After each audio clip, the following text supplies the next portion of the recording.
Could you do me a favor? Can you stand? Yep. That might be too high up. If I had to guess. Can you select your input of sound? What's that? Can you select input on sound? Oh, I don't know. I'm gonna worry about the image first. Okay.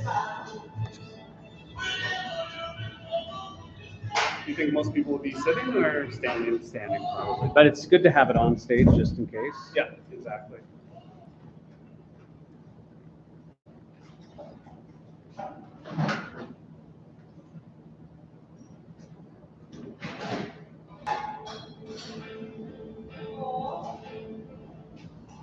That's fine. Thank you. So the mic's off for that. As soon as you sit up, I have to figure out. It's good. Now that you've stood there, it's kind of like, oh right, you got to read the room, and now the light is better. So it's actually like natural. Now, if I stand back in it, does the light change? No. Okay. No, it's reading. It's better now. It just needed that nudge. Thanks. Yeah, sometimes with it autofocuses again, it uses that stuff. Especially not Logitech. Oh, I know. And I probably have the of running with background.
I guess this is Oh yeah.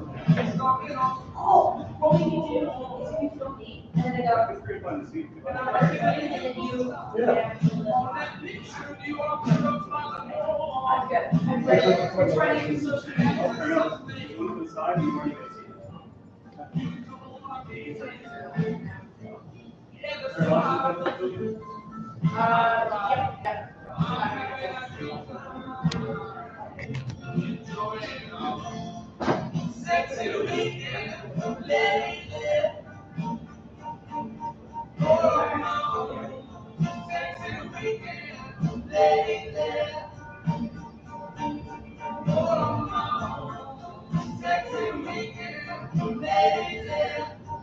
Yeah, social media.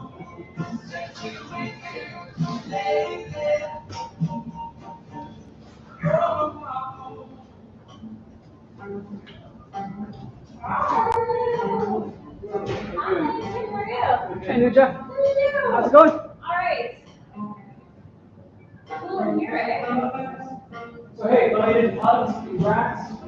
I have. It's been nice. But I think you can actually do stuff. It is nice. What? New to the world. I got to learn.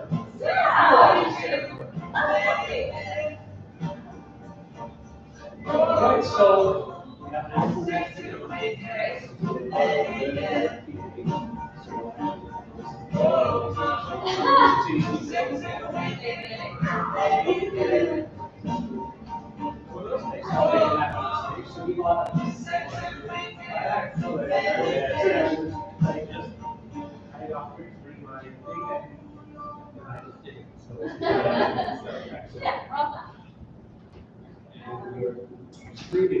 Okay.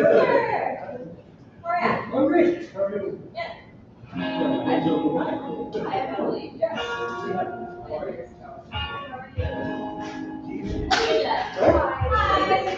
I'm 18. I see that. Yeah, no,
So you're in charge of all tech here?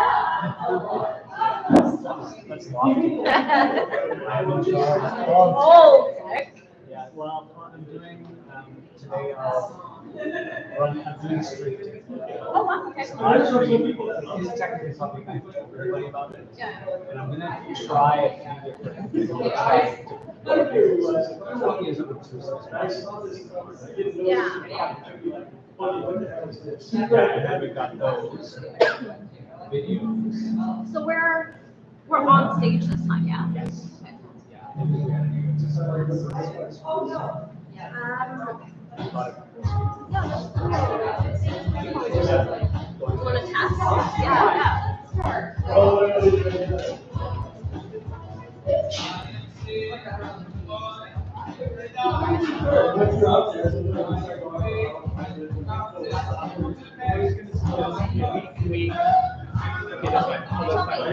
No, I would have to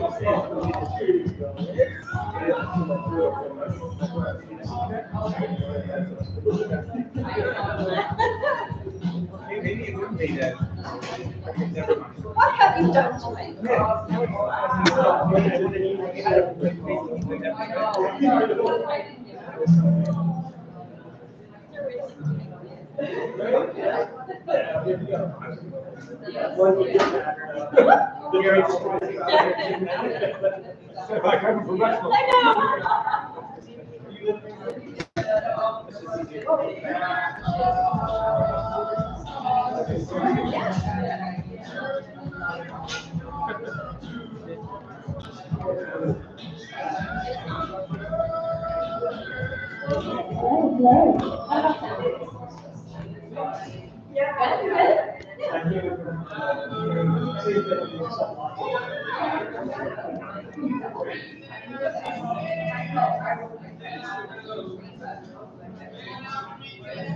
It's pretty good, actually. Yeah? I'm getting you from your waist up, which is, and then I'm getting some of the screen as well.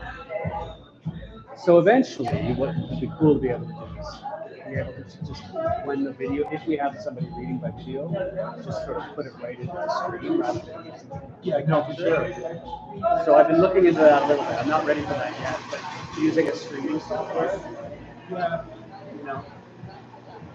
Yeah, I'd love to do that. Plus, it would be great to be able to invite people from outside Hamilton once in a while. You know, I mean, it's one of the things that one of our ongoing things is we invite people and we make sure to have represent different kinds of writers and then things get scheduled without any plan. And I actually think that we should actually say so. Sometimes we're trying to be like diverse, and it's like we have 5 white guys. It's like yeah. And it's like okay, and it's like it's not that overall we're not good, but then there's one night where. So, or we have, and same thing, we have 4 videos as opposed to, we have a mix of, I mean, in every way, of the mix that we curated. Like, I mean, we can have white guys night, that'd be fine. But I mean, but if we wanted to have like, if we wanted to group people by some meaningful grouping, that would also be fine. Like, you know, like that would be, but I just sort of think the same thing with the videos, that we just need to actually plan, and maybe that's something we could talk about. I mean, rather than, and I think because what Susan does is say, okay, pick a date on these dates, and I think that we should sort of suggest so we can curate it, and then it comes out better. I think it's also, I mean, I think in terms of attracting people, we get a mix, not just poetry. And or we're going to do next streams, no,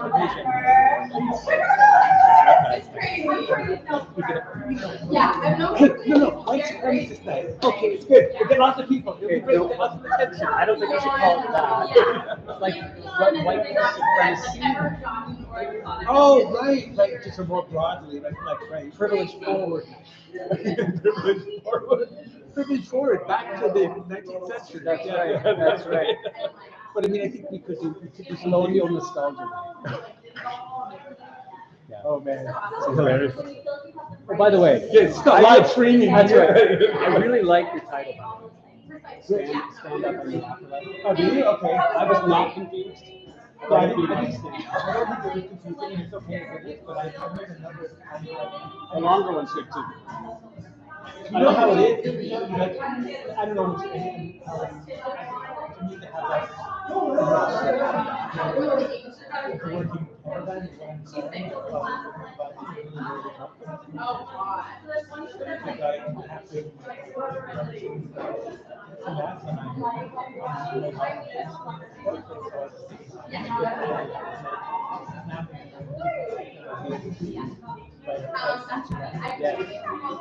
I need to see one.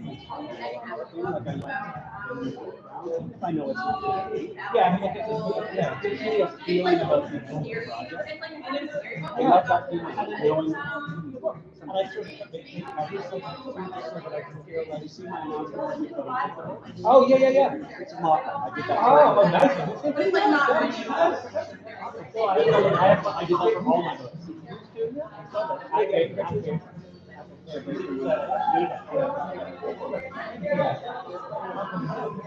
It's good, yeah.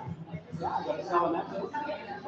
Oh, you got it. Yeah, I have enough manuscripts to go out there and work. Oh, wow.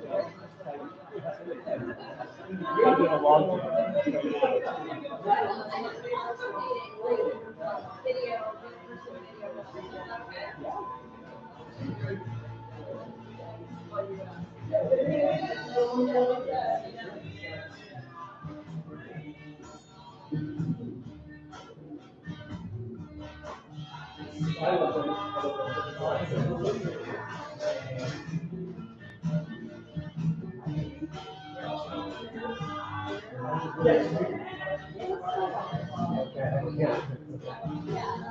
Yeah, how are you doing?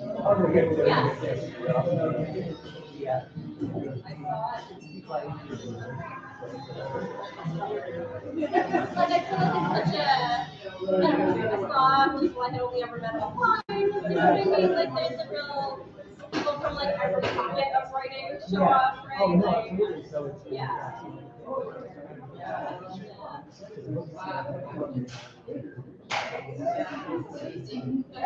Yeah. I gotta go talk to Mr. Jake Tennant for Oh, right. tomorrow. Yeah. Get lit. Get lit. Yeah, Get lit, I don't know, LitLive. You're going to. Did I do it? Yeah. Have you interviewed him before? No. So I'm gonna do that, and then the next week, I'm gonna go to the next chapter. Oh, cool. I missed Sheila to start taping all her things. Oh, I don't know, they have a like rotating cast of guests. one thing that I know, I still don't have a people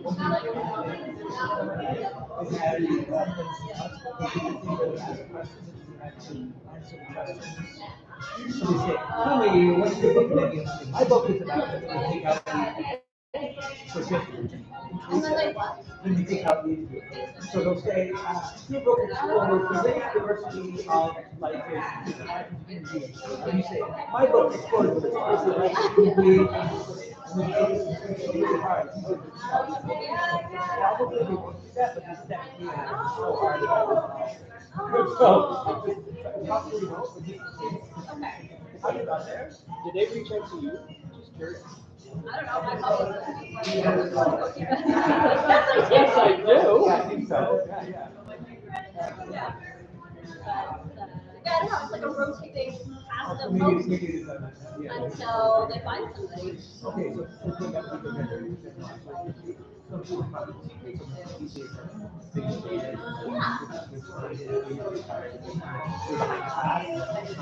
Oh, like during COVID, is that what it was?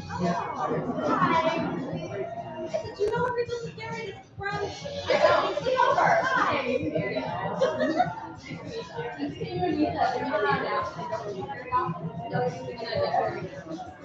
Yeah, I'm gonna read from the new book. I'm gonna read from the when I read I'm Mother's Day.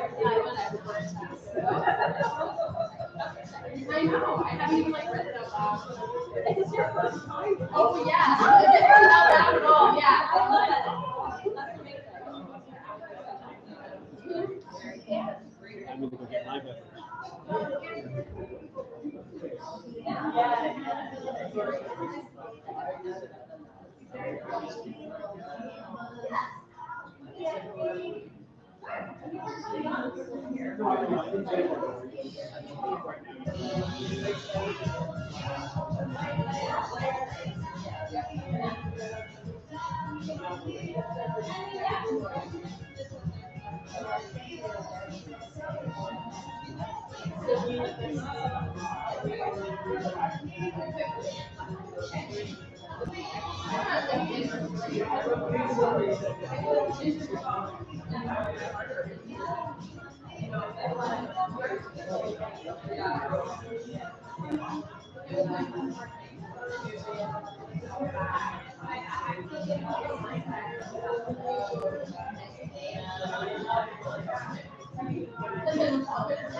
For like 50 people.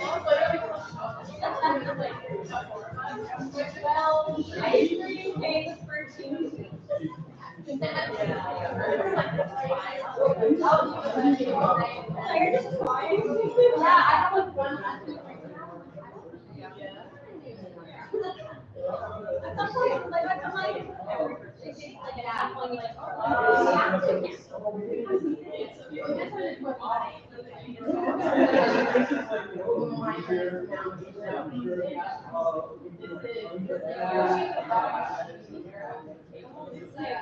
and you know, like, even the kids are like, oh, hey,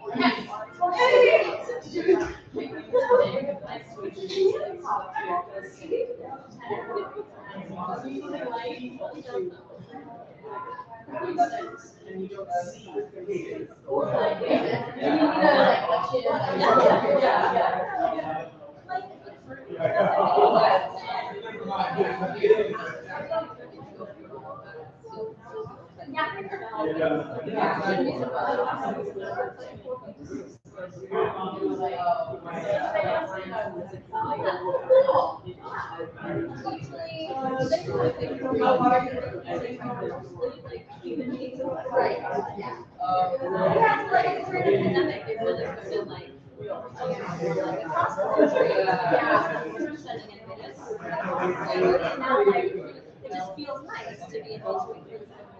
Yes, why not? Yeah. Did you? I feel like you were starting. We had the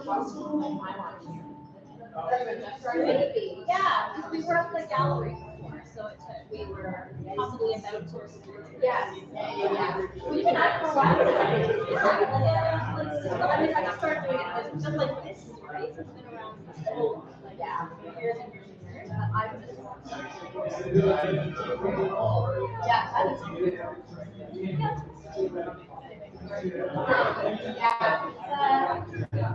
It's nice too. It's like, I don't know, like, very good at like it's very like very good.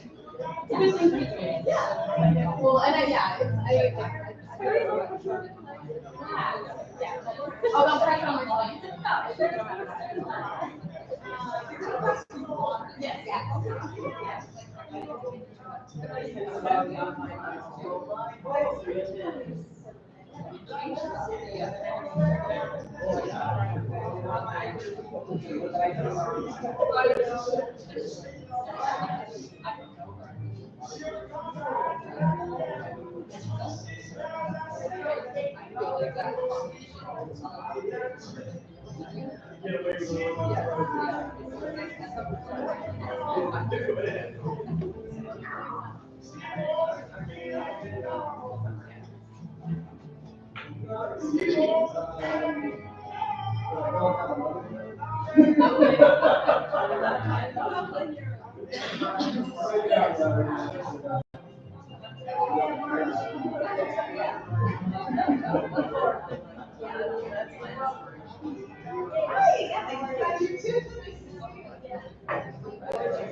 I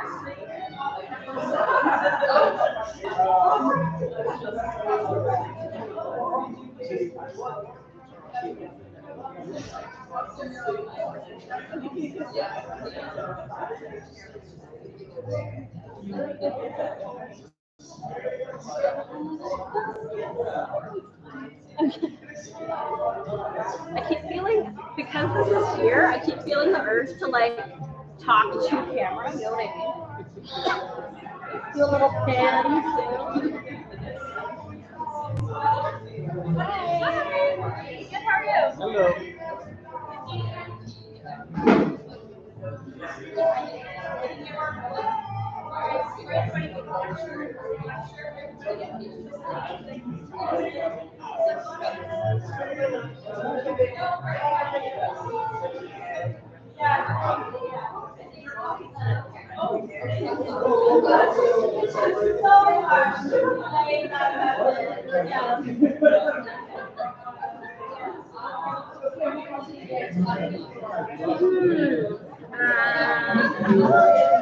Okay, so I have Jonathan's video first, okay?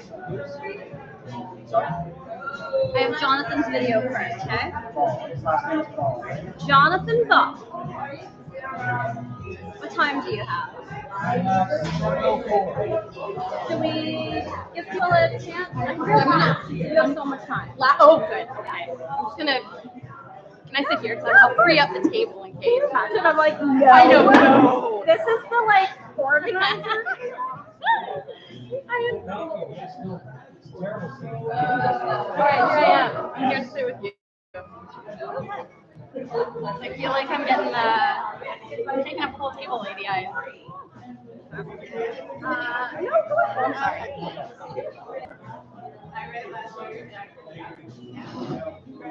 You know what's funny? I don't actually have a galley yet, so I have to print out my chapter. Amazing. That's how you know it's like fresh. It's real fresh.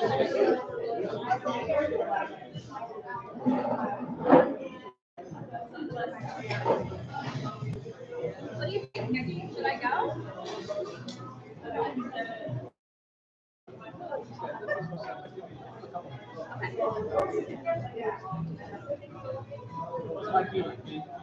I have nothing scientific back behind that. Why? You should do that or not.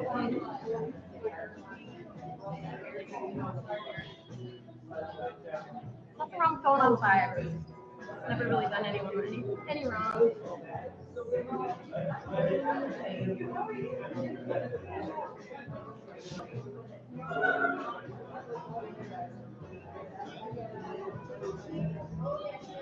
Nusha, is your daughter excited for the recital? Or can they feel the tension? I don't know. Like some days you'll ask her and she'll be like, yes, Yeah. I'm gonna go on stage. And then some days she'll be like, I'm not doing it. So like it's 50-50 what she'll do on the day of. Who even Oh knows? my god. And that's probably the same for like all of them too. Who even knows? That is stressful. I am now that mom that's resorted to bribery. Oh yeah. I'm like, do a good job and we'll go to Dairy Queen. Oh yeah. I don't know how anybody does it. Right. Like I know you're like not. I literally don't know how you get them to do anything for you. It's scary. What other technique is there? What other parenting thing is there? Truly. But I feel like that's like how everybody is conditioned to do anything more or less, like rewards and things. And like, what are you supposed to say? Like, do it for your own self. Yeah. Because it's the right thing to do. You said to do it. Do it because I paid for these lessons and this costume. Please do it because grandma wants a picture. Like, those are the real reasons. Yeah. I remember when we got our dog and we were like training it, we'd be like, turn your like affection into a reward or whatever. And I'm like, that just is sad. I know. Like, can you imagine? Do it or become a wolf. Exactly. Like, I'm gonna just give him a lot of treats. Alright. I'm gonna go. Okay, back to ready.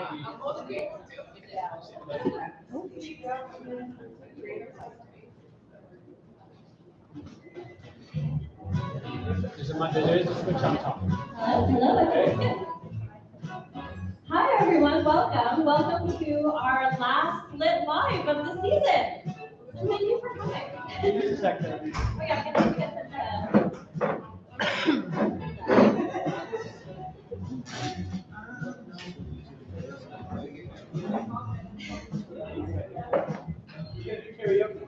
I did not prepare anything, but if anybody feels like they have a special talent that they want to reveal tonight, you are more than welcome. So welcome to our final Lit Live of the season. Thank you all for coming. We want to thank the Staircase Theatre for having us here, the Ontario Arts Council and the Canada Council for the Arts for providing funding for Lit Live. We want to thank, as always, the Lit Live committee who puts this event together every month, completely on a volunteer basis. Our efforts are much appreciated. And we want to remind everyone of our Lit Live Safer Spaces policy. Lit Live strives to be a safe and welcoming space for people of all gender identities, abilities, ages, cultures, and sexualities. With that in mind, discriminatory language or behavior of any kind, in person or online, has no place at our event, and we ask all of you to help us uphold those values here tonight. Okay, so we have 6 amazing authors, 3 here in person, and 3 via video for you here tonight. So I will open with our land acknowledgement, and then we'll get to our first reader. LitLive's home is in Hamilton, Ontario, on the ancestral lands of the Mississauga and Haudenosaunee people in the territory covered by the Dish with One Spoon Wampum Agreement. Today, the city of Hamilton is home to many Indigenous people from across Turtle Island, and we recognize our responsibility to learn about the rich history of this land so that we can better understand our roles as settlers, neighbors, and caretakers. Okay, so without further ado, our first reader tonight via video is Jonathan Ball. Jonathan Ball is the author and editor of multiple books, including works of fiction, poetry, and nonfiction. His focus is on what he calls stranger fiction, which takes lessons from poetry, nonfiction, and experimental art, and applies them to genre work, including horror, science fiction, and fantasy. Jonathan teaches literature, film, and writing at the University of Manitoba and the University of Winnipeg, and he is the host of the Writing the Wrong Way podcast. He's the author of the poetry books Ex Machina, Clockfire, and the Politics of Knives, and the co-editor of Why Poetry Sucks, an anthology of humorous experimental poetry. His short story collection, The Lightning of Possible Storms, came out in 2020 with Book Hunt Press, and was the winner of the 2021 Margaret Lawrence Award for Fiction. You can find him online at jonathanball.com. Fingers crossed. Yep. Hello, everyone. I'm going to read to you a short piece called Downloader. And you can actually download this if you want. I'll show you here. If you go to strangeink.ca, strangeink.ca, ebook version of that there if you want to read it, rather than having me read it to you if you want a copy for later. What I'm going to do is just read it to you now. And this is a piece that I wrote. It's called Downloader because it was written in Winnipeg's Downloader Museum. It's this Victorian house that's been kept alive, in our speaking, as a museum. And it's a wonderful place. I was invited by the Plein Air Writers Festival in Winnipeg to stay overnight in the house with a number of other writers and write a ghost story set in the house in honor of the anniversary of the famous Tasmanian night in which Mary Shelley wrote Urquhart, idea Frankenstein, again writing towards that, and then a bunch of course, famous works came out of that night. Mary Shelley's Frankenstein is the most well known. So I didn't write Frankenstein, but I think I'm pretty happy with what I did write. This kind of ghost story called Downriver. As I was sitting there struck by the problem of trying to write anything while exhausted and sleep-deprived and disoriented, I started to kind of think about my own disorientation as a writer who's staying overnight in a haunted house, not being considered on ghosts by ghosts, not being considered by inspiration, struggling to understand the disorientation was, and here in the house to work with. It occurred to me that if a ghost in the house had actually possessed my body and awoken in my body, staring at the screen, it would have sort of recognized this thing was like a typewriter, but it would be confused by sort of the screen. If I try to type something and I see the screen operating strangely, and the words go up as the words proceeded. As they were hitting keys, perhaps they would see words go up into the sky and off the screen, and I would understand what's going on. And that, of course, compounding the disorientation of being dead and a ghost and awake in this house that is sort of recognizable from when they have it, but on a level has been maintained as a museum. Of course, exactly as it went and so on. So all that sort of was in my head, and I wrote the story, and hope you enjoy it. This is again called Down. Hello, who's up there? Who's reading this? I see the words go up into the sky. Will you come down? Will you help me? I don't know where I am now. It seems like my home, but it is not. I recognize only a few things. My hands are cold. I want to warm my hands. Please come down, come to me and help me. I want to see my daughter. She's not in her bed. I looked all over the house. I woke beneath the stained glass. I read there sometimes, but held no book when I woke. Strange light in the glass, like a street lamp, too bright, and I remember the lamp there. Not moonlight, too harsh moonlight. The flowers in the glass were red, green, yellow over me, and the light moves. Over the wall, across dark red stripes, running up in thick bands. A pillow under my head, I pulled away this pillow I had never seen. Strange twisting blue lines of yellow flowers on a pink background. Where did my wife get this pillow? I wondered. I turned to look to her room, and then I remembered. Caught myself. Sometimes it happens still, I forget.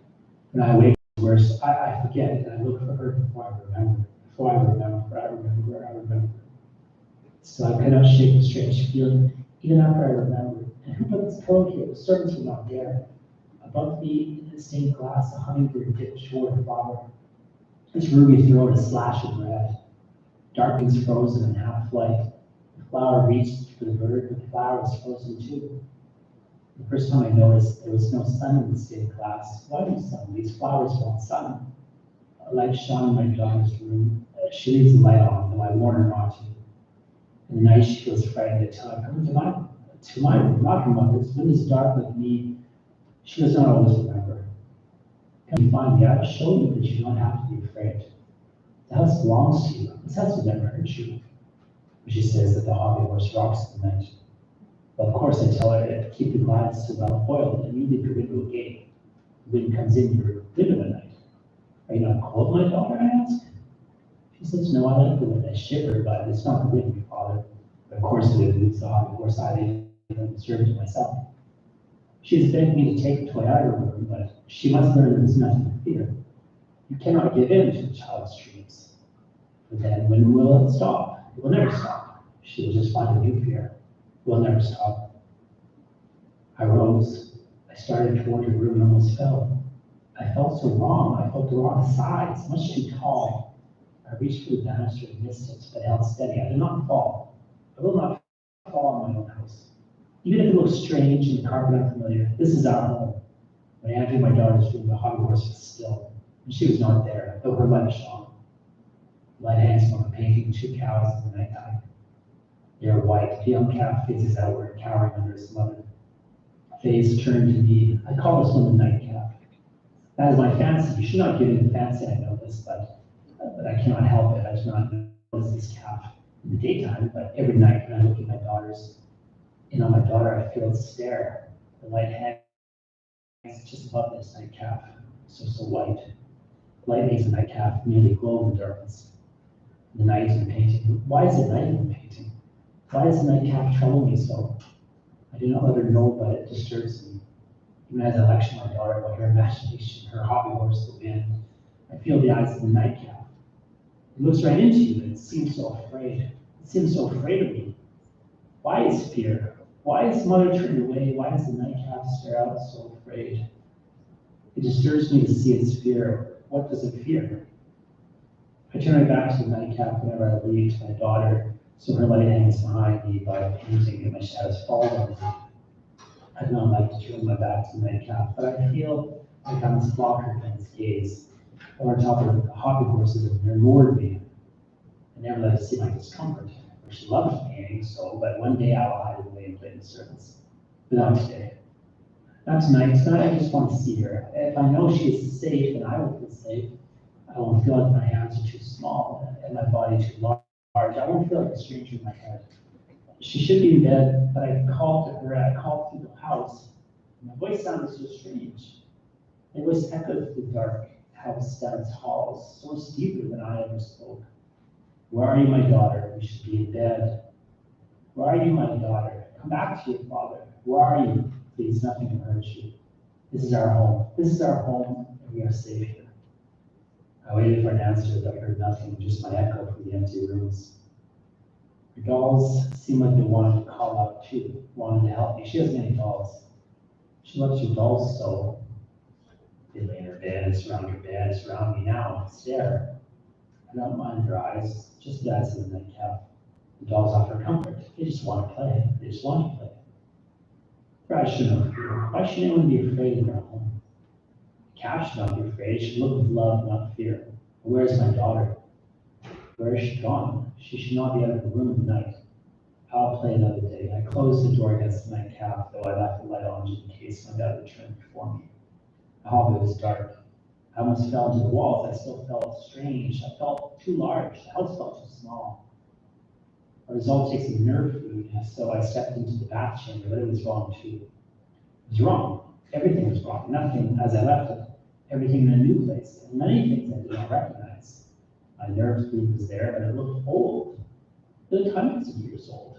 Though there was no dust upon it, the room was so clean, but everything in it looked ancient. All my drugs, my wonder oil, my gin pills, the cinnamon, nothing in the right place, nothing right, mirror chipped. And my face in the mirror, my face, no, this is not my face. I've never seen this face. I've never seen anything like this. I pulled away back into the hall. I looked around in the library, across the bathroom, a bed, and no books. No books. All my books gone. Where are my books? Where's my daughter? My father's portrait on the wall, but all the rest gone. All these things I do not recognize. Whose are they? Who has done this to my home? I resolved to whip the servants. I had been gone, but not that long. Surely I had been gone only a little while. Since I returned, how had I not noticed?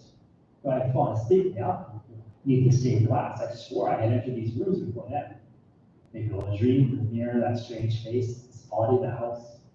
Maybe this is a dream, yes. I fell asleep beneath the stained glass, beneath the bird, the bleeding throat, the flowers wilting with no sun. But if this is my dream, then my daughter is lost in the dream. I must find her and move this way. I called again, daughter, please come back. We have to leave. We have to find our way out. I was wrong. This is not our house. This is the nightmare.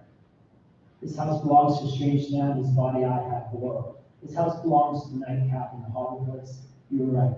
I am sorry. I'll have the hobby horse servant. I am sorry. Come back. Remember, your mother is gone now. Remember, stop looking. Stop looking, daughter. Come to me, and we will leave this cursed home. I paused in the stairwell. I could not decide. Should I descend or rise? I stood there a long time in the dark house, and voice echoed, still echoing. Why? The strange voice is not mine echoing, my words speaking still through the halls, this pain-filled skull. This skull that is not mine, the strange face, this body. Now I know. Now I know why it feels so strange. It is not mine. I awoke in someone else's body. I awoke in some strange time in a dream. This is not my world, though it is my house. I recognize it, and my daughter's room, just as she left it. I decided to ascend. Maybe she's playing clothes chest. Often I chide her playing in the attic for dressing in her mother's clothes. I should sell them, but I cannot bear it, so I keep them. She says they should be hers, but she has told her maybe. But it disturbs me to see her in mother's things. I crawled up to the attic, up the stairs on all fours, so that I would not fall. So awkward with its too tall body. And the attic as I rose into it. And the attic as I rose into it, unfurled, flag like a new world. I recognized nothing but the walls, strange items everywhere. On the floor, bedroll, and in another room, the large table in the servants' quarters. And on top of the table, many strange items, paper, but no paper like I had ever seen. Some books that were so bright in the bindings, strange pens I grasped one and brought to the paper and glided with such ease. On the paper, I could see there were some notes that did not make sense, just strange broken phrases. The house stands in the center, it said. And then further down the page, the paper, the single word strange. Bedrolls seemed stuffed in and lavish, odd bottles laid around the room. The strangest wall was this device, a typewriter not, like nothing I could imagine, like nothing I had dreamed. Slick metal with numbers and letters laid in. I dared to touch it, dared to press them down. Hello, I typed. And a burst of light shone with witchcraft and magical type of the word appeared, hello. I hit the return and the words went up. Words go up into the sky. I keep typing and all the words go. Who is up there? Who is reading this, please? I want my daughter back. Send her back down to me.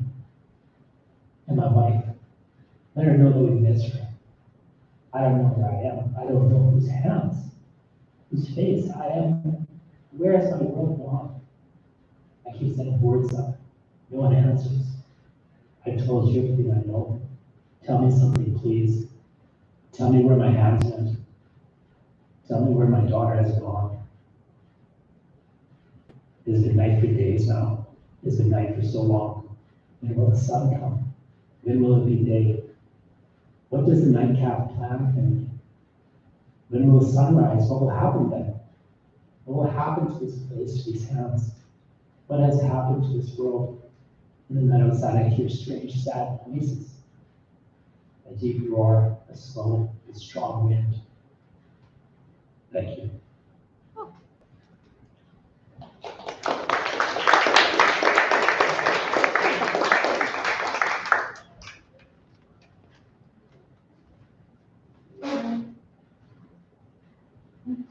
I started out very creeped out by the ghost in the house, and now I feel quite sad for the ghost. And he finds I was way too late. So we're going to move on to our second reader tonight, Emily Urquhart. Emily Urquhart is the author of 3 books of nonfiction, including Ordinary Wonder Tales, a collection of essays.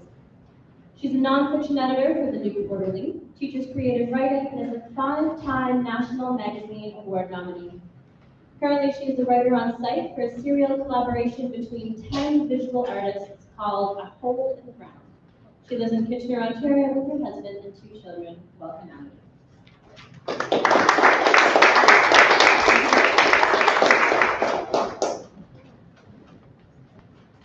Thank you for the intro. So I'm going to read from Ordinary Wonder Tales, which is a collection of essays. It's my latest book. I have a background in folklore. I'm a doctor in folklore. You can actually, that's a thing. You can go and study folklore and get a PhD in it, but only in Newfoundland. So you have to relocate. It was the best decision I've ever made and also the least practical. However, I have been drawing on that part of my background in my writing ever since, and also in my background as a journalist. And as you can imagine, those 2 things can sometimes butt up against one another. I've also just put on my reading glasses so I can see none of you. I really want to take them off, but I need them. And the other thing I'll say before I just start reading is that I forget the last readers. Is it David Bell? Jonathan Ball. So not that at all. Jonathan Ball. Sorry. Okay, Jonathan and I were not in cahoots, clearly, but I'm going to be reading about something along the same theme. But I chose this long before. Okay, it's the first essay in the collection, but it's also the last one I wrote. So it's the most recent. And it's called The Matter. The year that I turned 3, I slept in a bedroom that was known to be haunted. Returning to that room now in memory, I'm a bystander, looking in through an open doorway at a young girl lying in a sleigh bed with a tall headboard. She is yellow-haired and motionless, wearing a flannel nightgown. She holds the neck of a small plush lamb in the curl of her palm. The sheets on her bed are white and aglow in the blackness of the night room. The air is chilled and still. The child has many blankets on her bed to keep her warm. She appears to be asleep. I enter the room and move closer to the child. I see her blink. She is awake, her gaze fixated on a spot overhead. This is where the inky fluid mass has materialized, seeping in from the corner of the room above where the bed has been snugged against the wall. She has not seen a stingray in her life, but when she does, 20 years from now in the Caribbean, she will recognize something in the ocean creature, in its darkness and its size, and also in its rippled movement.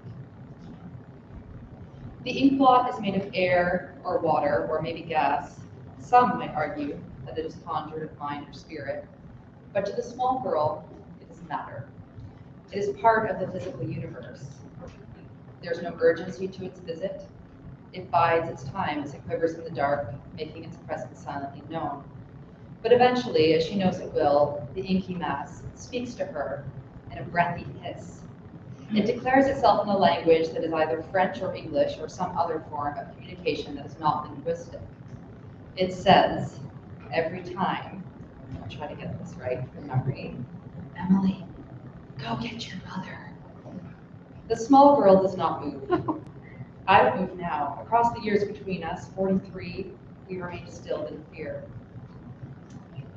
The haunted bedroom was in an 18th century stone house in the small village of Clavigny-sur-Ozavin in Burgundy, France, where I lived with my mother and father during the year my father was on sabbatical from his job as a professor of fine arts. The house belonged to my father's colleague, Virgil Burnett, an artist who was a professor in the same department as my father and his wife Anne, who was a classics scholar. They had 2 daughters, Maud and Melissa, who were about a decade older than I was.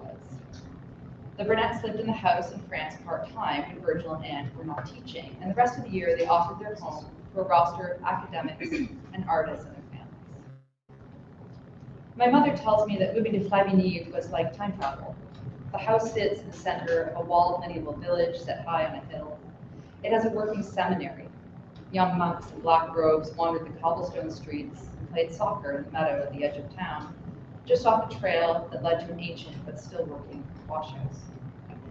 Every home in the village came with a garden plot outside the wall. Farmers shepherded their cattle through an 11th century stone gate every morning, returning home before sunset. Only some streets were passable by car. Later, when I began studying folklore, Flavigny was the place in my mind conjured when the hero set off on a long journey after passing through the medieval gates. They would descend into the Burgundian hills and disappear into their quest. My parents slept in the master bedroom on the 2nd floor, and my room was across the hall. The next closest bedroom was 1 floor above in the attic. My mother remembers that the small room was set up for a child, with a single bed and a bookshelf stocked with children's literature, such as Angela Banner's Ant and Bee books, Where the Wild Things Are by Maurice Sendak, and a French language series about street cats in which I was particularly fond. The room was part of an addition that had been added in the early 19th century. It had 1 window that looked onto a walled-in garden. My bed was made of dark wood and was pushed into the corner opposite the window. At night, there was no ambient light. The village streetlights were extinguished at 9, and this brought a darkness I'd never experienced before in my life. Shadows and light depended on the moon cycle. We moved to Flavigny in August 1979 when I was 2 years old. I began waking in the night soon after. The French word for ghost is revenant, meaning those who return from the dead. But the spirit that entered my room at night was not human. I never saw a face or discerned a person-like shape. Once it visited in the form of a turtle named Skipperdy that lived in the garden. Most times it was a vague outline, darker than the darkness of the room. It vibrated with energy and had a fluid, inconsistent form. These visits elicited an emotion that I can best describe as a cross between solemnity and terror. My nightmares persisted throughout the fall, prompting my mother to take me to see the doctor in Venay-les-Lombes, the closest town. The doctor prescribed a suppository. The casual logic of this detail is one of my favorite plot points of this story. People have tried many bizarre ways to rid their spaces and bodies of unwanted spirits, acts of religious exorcism, smudging, throwing salt, or spitting, but this doctor felt it would be best cured with a rectal pill. My mother wasn't convinced. I only gave you one of those, she told me. French drugs were quite medieval at the time. The suppository did not help, and my night terrors persisted. I drew a picture of the apparition and showed it to my parents. In my drawing, a small girl with yellow hair lies in a bed with a tall headboard, a dark scribble hovering above her. As with my memory of the spectral being, it was shapeless and non-human. It was not a see-through dead person or a pale child or a sheet with 2 holes cut out for eyes. It was none of the things I would later learn to associate with ghosts and hauntings. I named my apparition Something's the Matter, which could stand as both definition and classification. I had used the word matter, meaning a problem or concern. It had, no doubt, been posed to me as a question. Is something the matter? But it could equally apply to matter as the term that describes our physical world, which is all that takes up space and is distinct from energy. Matter is everything that surrounds us. It is indisputable. No one can argue whether matter exists or not. It simply is. I believe this is what I was trying to communicate to my parents. I was naming a worrying event which was not just real to me, but tangible, observable. By illustrating my night terror, I was telling my mother and father that this was something to be taken seriously.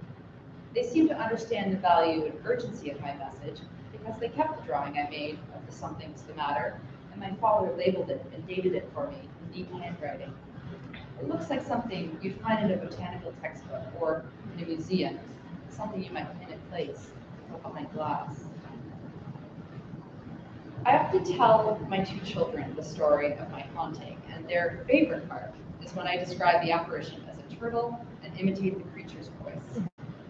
I speak in the breathy hiss that I remember from childhood, and my kids throw their heads back and laugh and ask me to do it again. And what did you call it? My son will ask, although he knows I named it Something's the Matter. He wants to hear me say it out loud. They find this part funny too. One summer afternoon, while I was eating lunch in the park with my children, along with another neighborhood mom and her son, my daughter asked me to tell the story of my ghost. My own children were 5 and 9. My friend's son was 8. We were eating kid food, cheese sandwiches, baby carrots, orange slices, and crackers shaped like goldfish. We planned to buy popsicles for dessert. I began my story in the usual way, describing the ghost as a turtle named Skipper D, and encouraged by my children's laughter, emphasized its raspy voice. Buoyed by my audience, I had overlooked the other family's reaction until my story concluded. The mother had turned her entire body towards her child so that her back was now facing me. It was as if she was shielding her son from physical harm. She was speaking to him in a low but audible voice, saying, "Ghosts aren't real. This is made up. This never really happened." Then, as an afterthought, which must have been meant for me, but sounded as if she were speaking to herself, she said, "I know some people have different beliefs about things, but..." She trailed off. She didn't finish her sentence. I could feel my face growing warm. My son continued to laugh, repeating the refrain to himself now. "Go get your mother! Go get your mother!" He eventually tired of this. The kids ate their sandwiches and goldfish crackers and vegetables, and the conversation moved on to something more benign, the kind of acceptable park talk about where to buy bathing suits for children, what day camps will have spots available, which pools are open, and when. I had trouble concentrating, not because the topics were boring, although they were, but because of the way I'd been shamed. I hadn't realized that the story was inappropriate or upsetting. I'd meant it to be entertaining, but instead my narrative prompted the child's mother to create a barrier between me and him and to contradict what I was saying. I was confused by her behavior, but also perplexed by my own. I crossed into taboo, broken social norms without any awareness. Later, replaying the incident, I wondered if the problem lay in the way I was telling the story. Haunting narratives are dual stories because one listener might hear it as true, while the other understands it to be fiction. It's a question of perception, and this is different from a fairy tale, which from the onset is understood to be make-believe. In an article on the usefulness of ghost stories, folklorist Jeannie Banks Thomas writes that her students always want her to say definitively whether she believes the ghosts are real or not. She never responds. She tells them that the veracity of haunting experience narratives is of no interest to the folklore scholar. She says, to have scientific evidence for the supernatural, the existence of ghosts and life beyond death, would answer some of the most enduring questions of human existence. She goes on to say that folklore research, like other forms of scholarship, cannot save that desire. Instead, folklorists analyze the story, looking for clues to better understand the society, culture, or person telling the tale. It's up to the storyteller to believe or doubt their experience. The mother in the park had humiliated me by challenging my story and refusing to accept the possibility that it was true, but she'd also rattled me in a different way. My haunting is part of my family folklore. The hovering scribble sits on the same shelf in my memory as Martha, my imaginary friend, the pink flower girl dress I wore to my oldest sister's wedding, and stories about our badly behaved family dog. Some of these things are real and others might be imagined, but I have never thought to question their difference, because together they told the story of who I was and who I would become. Thank you.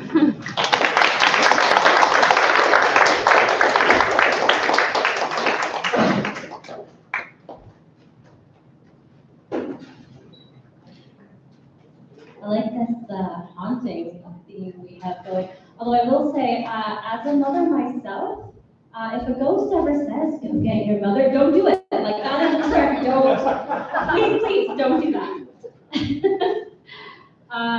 Okay, so our third reader tonight comes to us via video as well. We have Evelyn Lau.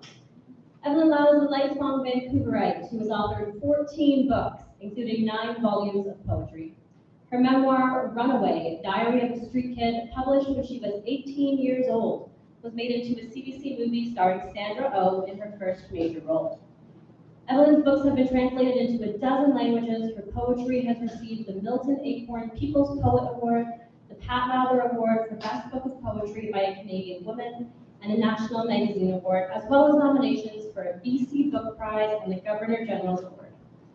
Her poems have appeared in hundreds of journals and anthologies, including the Best Canadian Poetry Series, and Evelyn has also served as Poet Laureate for the City of Vancouver. Evelyn Lau.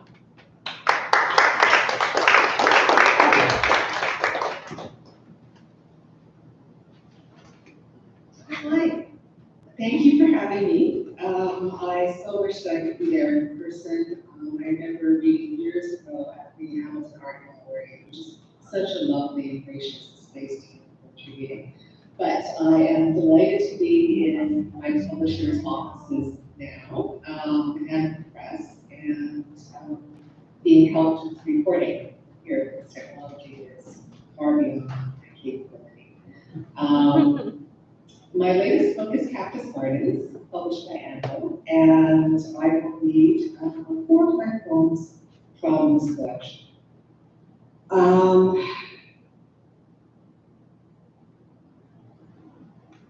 I've been writing for a long time, and I think one of the things that arises from a long career is that you end up writing also about the periods where you don't write.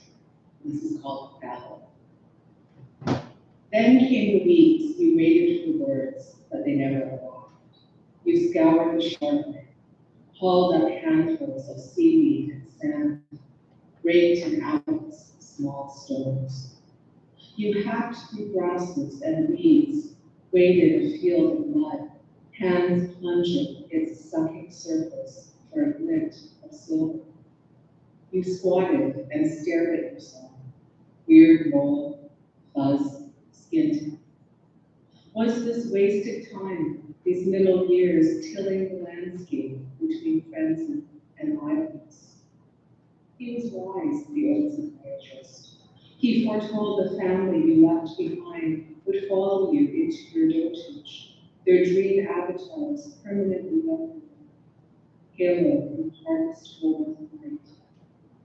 Now, nearly everyone you loved is gone. The world slides, its surfaces unstable. A flash of distraction ogling that owl on its tree branch, and you're splayed on the ground, blinking at the ceiling, steel blue sky.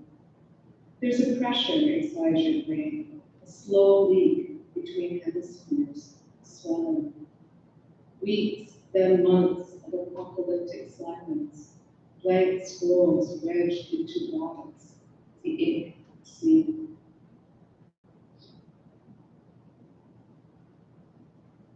If there's been one motif in my life, and also in my writing, it's emotion. I think struggling to control emotion has been something I've wrestled with my entire life, and yet it's been such a rich source of inspiration. And I've always been exceptionally curious about emotion and how it manifests, the depth of it in our lives. This poem is a little bit about that. It's called Control. Remember the magnolia tree beneath the bridge, the first to bloom. There were days we passed each other on opposite sides of that bridge. Some mornings I watched for you like a heron in his dust overcoat, the seal nudging the surface of the shore. Chalk architecture, lined with blank sky. From the start, I wanted to say, look at me. You thought so little of me that of course I craved more.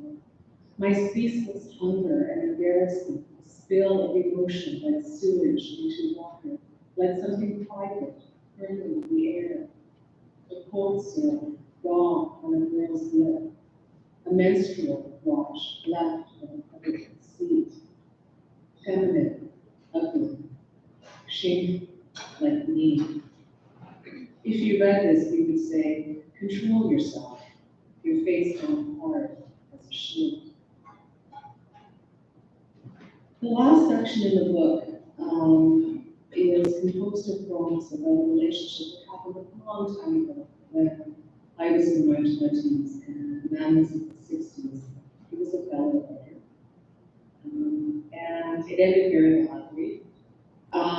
It cast a long shadow of my life and my writing life as well too. So when he passed away, of course I tried to excavate some of that relationship again.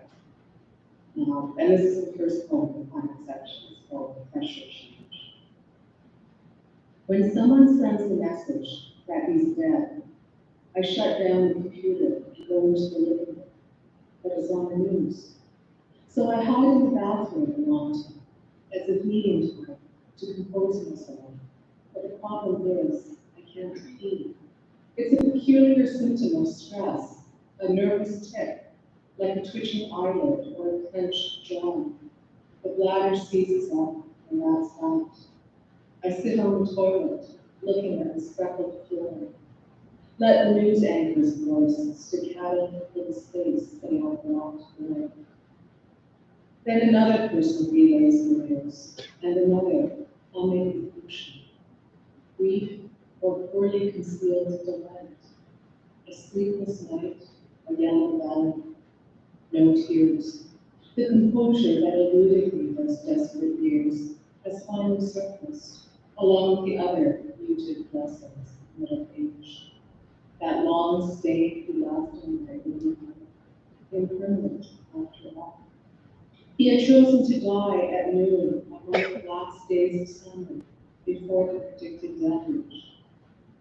It arrived as heaviness in the air, a mass of humidity, a pressure change that sent me to bed with a migraine to watch. Then the spatter of rain on the deck, rain close to hail, with its loud contempt like hot spit honked onto the sidewalk. Pain, Dickinson wrote, has an element of blank, but so does its absence. So how to tell the difference?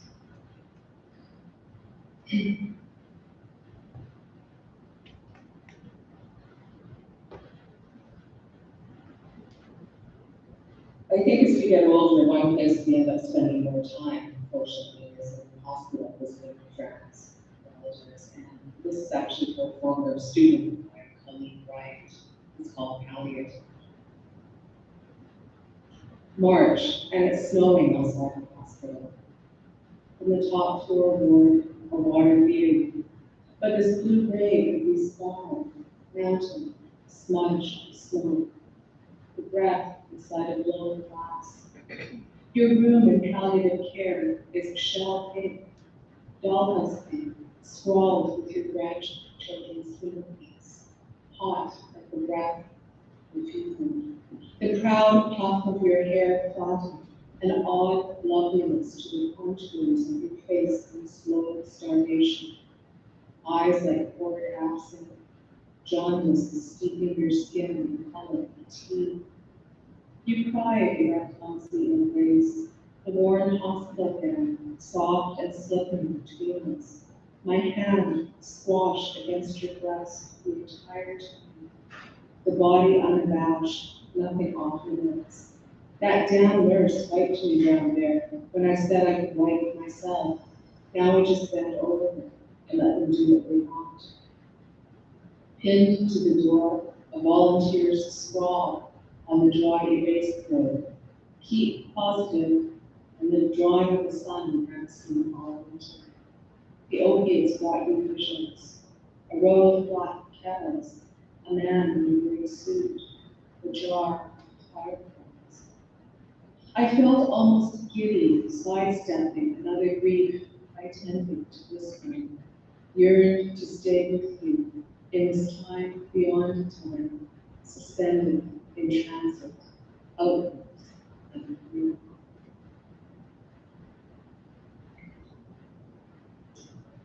I think I'll end with a poem about the weather, which is our main topic of conversation these days. This is called July.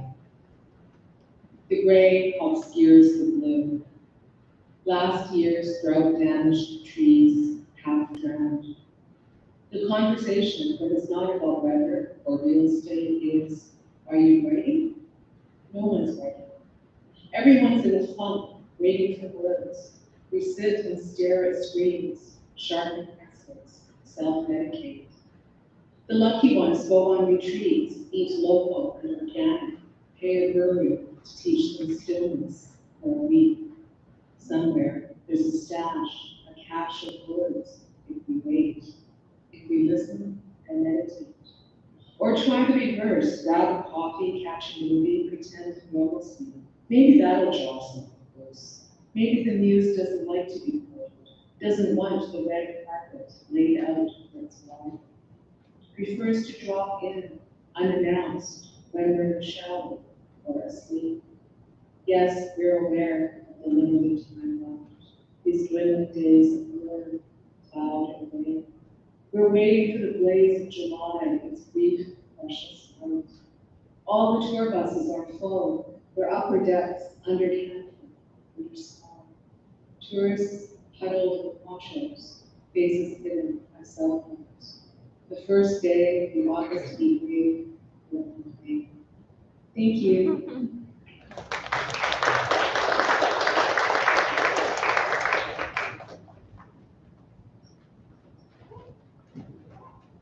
So lovely. Okay, so we're going to take a 10-minute break. So get yourself a beverage, grab some books, and we'll see you back here in 10.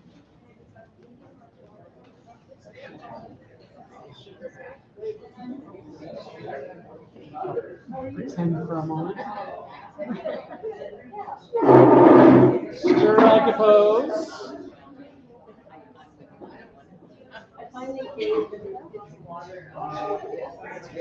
Amazing.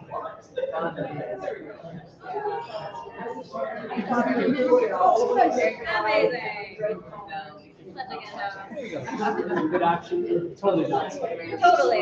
Natural.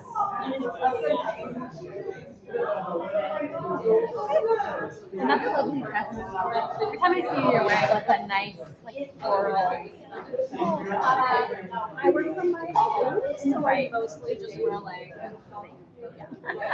sweatshirts. So anytime I have any reason to leave my house, I'm like, let's put on a dress. I know. I don't do that with everything. These are like my nice pants. Yeah, they're I mean, are they? These are my outside pants. Yeah. these are my pants that are not jeans. They're my nice pants. Yeah. I love it.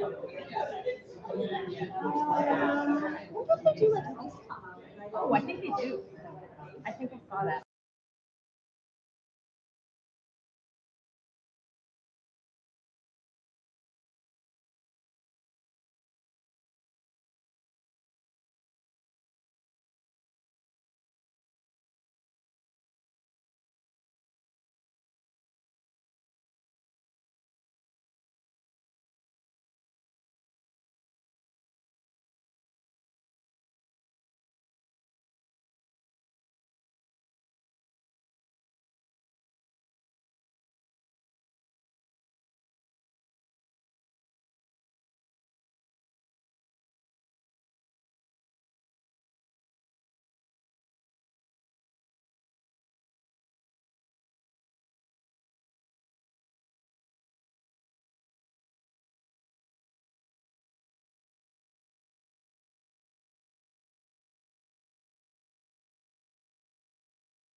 Hello.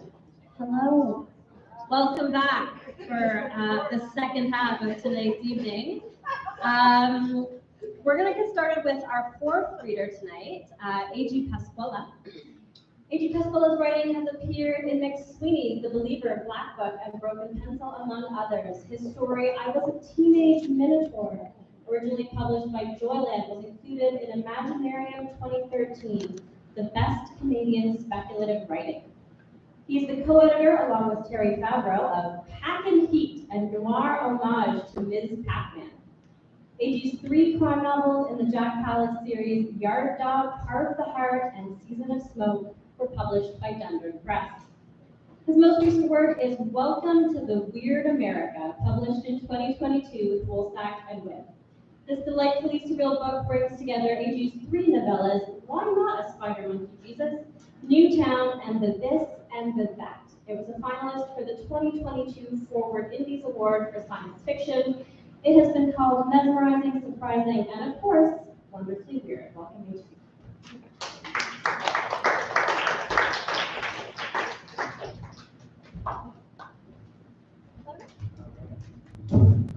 This is the first thing I always have to do is raise this up. All right.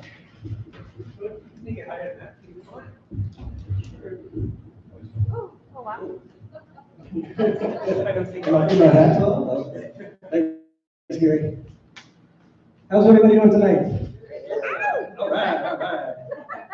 Yeah, let's get literary. Thank you so much for having me. It's great to be here. As was mentioned, this is the new book, Welcome to the Weird America, published by Woolsack and Wib right here in Hamilton, lovely Hamilton, Ontario. So I'm going to read 4 short sections from The This and The That, the last novella in this collection. This is what I wrote about it. It's about an America of hucksters and hobos, cartoons and carnivals, fragments of a funhouse mirror, every character swept up in the mad churn of history. When I wrote this, I was splashing images onto the page the way Jackson Pollock splashed paint, except without the drunken misogyny. Going for feeling rather than plot. Expressionism. Just vibes. Okay. But they're all kind of linked a little bit. The first one, and this is funny because again, we're not in cahoots, but it kind of continues the spooky theme we got going on tonight. So the first one is spooky but funny, and then the next one is a little darker and more atmospheric. And then the third one, the third and the fourth one are the last 2 in the book. So it's going to hopefully ease us all into a nice gentle landing. All right. Y'all ready to get weird? Let's do it. This one's called Vampire Town. In the village of perpetual darkness, you can get a great deal on a summer place. No natural light at all. We're talking 0. You dig night swimming? Who doesn't? Is it a twig? Is it an eel? Who cares? We're talking a total once-in-a-lifetime offer. Got a family member who's a vampire? All the better. Wait, are you telling me my neighbors are vampires? I paid top dollar for this condo, and sir, surely you're not suggesting you're racist, are you?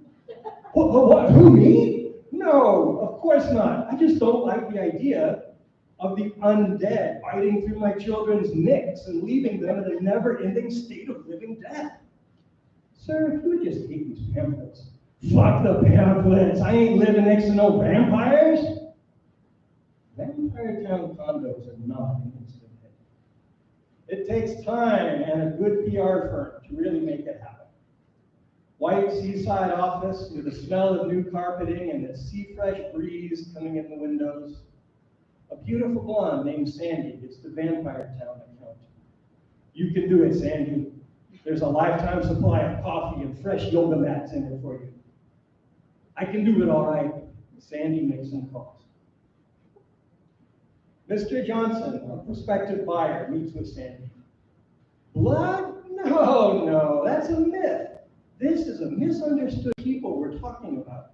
You could be a pioneer, Mr. Johnson, moving bravely toward a brand new world. Does it come with natural gas?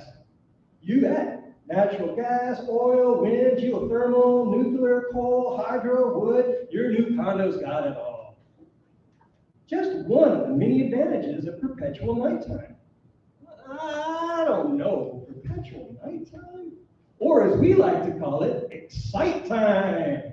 We're talking nightclubs open 24 hours a day, the neon excitement of Vegas, the thrilling nightlife of New York City. But what about the vampires? That's all part of the sexy fun. Beautiful blonde Sandy leans in close, big blue eyes peering over the top of her tiny rectangular glasses. You do like sex, don't you, Mr. Johnson? Mr. Johnson flushes, rush of heat to the groin, beads of sweat blossoming on his forehead. Well, yeah, but Victorian sex, Mr. Johnson. Lace petticoats, pale heaving bosoms, black hair curling, just touching raspberry red nipples. Mr. Johnson slumps forward, transfixed. Sandy looms closer, shadow sliding along the wall, two sharp fangs jutting out over ruby red lips. All right then. Sandy wipes blood from her lips with the back of her hand. Vampire Town doesn't sound that bad now, does it? Shall we sign the contract? Glassy-eyed, Mr. Johnson drools off into space. Two raw holes on his now pale neck. Pathetic trail of blood trickling thinly down. Mr. Johnson trails off. Grinning brightly, Sandy places a feather quill in his hand and slides the lease forward. Okay, let's see. This next one. All right, this is the darker atmospheric one. This one's called In the Dunes. A beetle crawls from the left eye socket of a sun-bleached skull, lying half buried in the sand. Vacation film flickers, processed in 70s brown and yellow. Children laughing down the dunes, reuniting with their parents in the parking lot, drinking terrible tasting lukewarm water from a plastic water jug. White plastic spigot dripping down the back of the brown Ford station wagon to instantly evaporate on the scorching sand-swept asphalt. Coyote howls, cubs being born, wet bundles of fur with their eyes closed tight. The cubs romp, learning to hunt and to fight and bite, catching small lizards and bringing them proudly home to mom.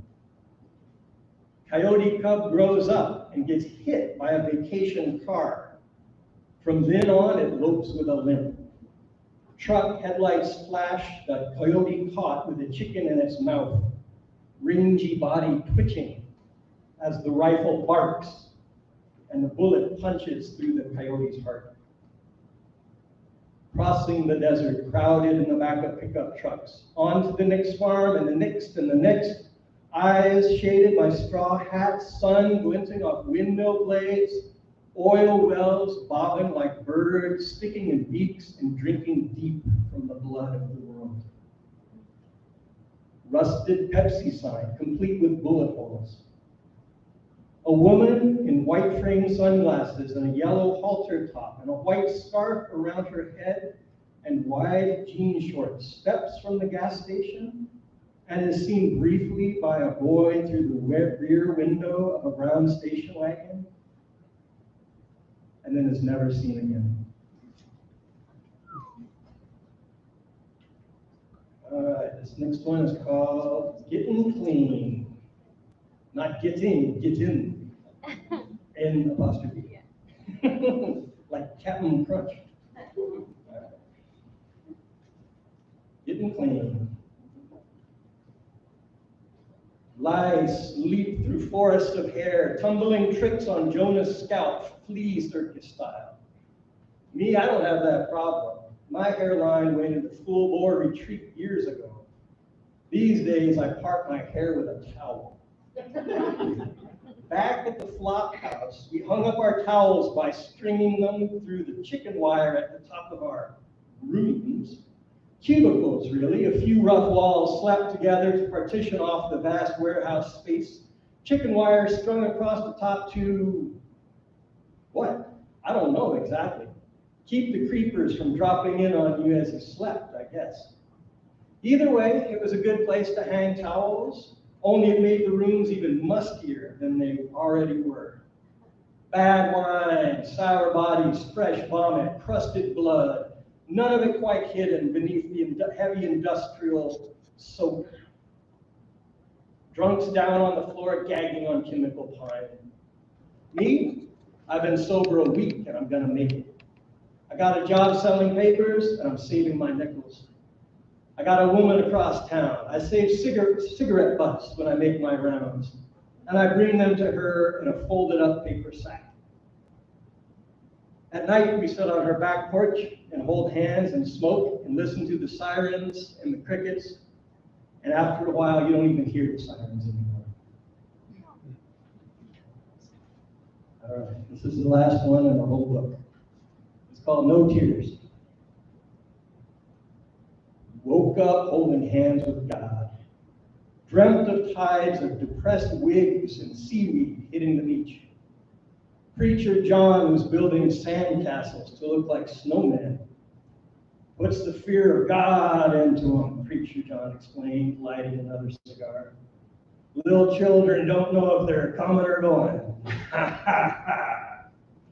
A giant cloned octopus tattooed Pepsi was scraping barnacles off 10,000 miles of television cable.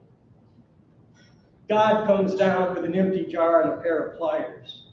One crunch and a rib is removed, flicked into a waiting jar. Glowing rib metamorphosizes into a glowing brain. You will be needing this later. Jar beneath his arm, God jumps through a stained glass window and disappears. Tiny voles wearing aprons and frilly hats play jacks by the baseboard. Time to go. Heft that pack, kick open the door, and head on down the road. You promised. No tears. Thank you.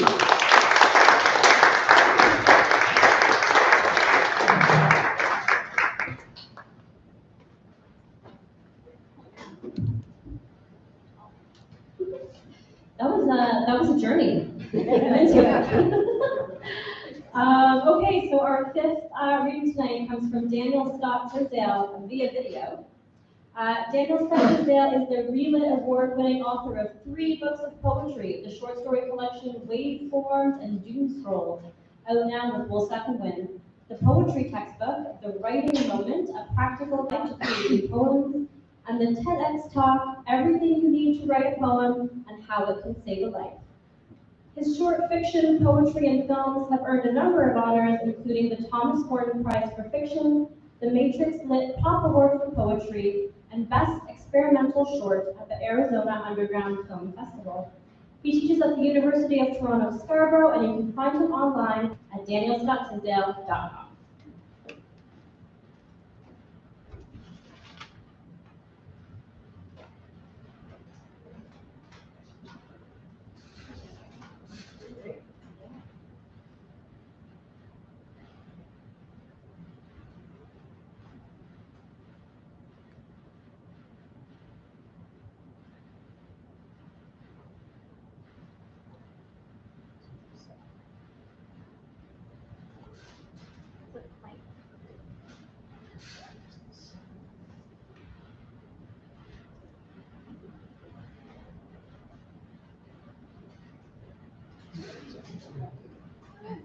Your poem may erect a sustaining abode, but this poem at best ends up backgrounding a blockbuster scene shared by the comic book villain and his city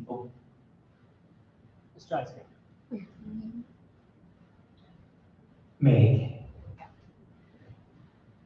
why bother writing a poem? The future, breaking away, doesn't want it.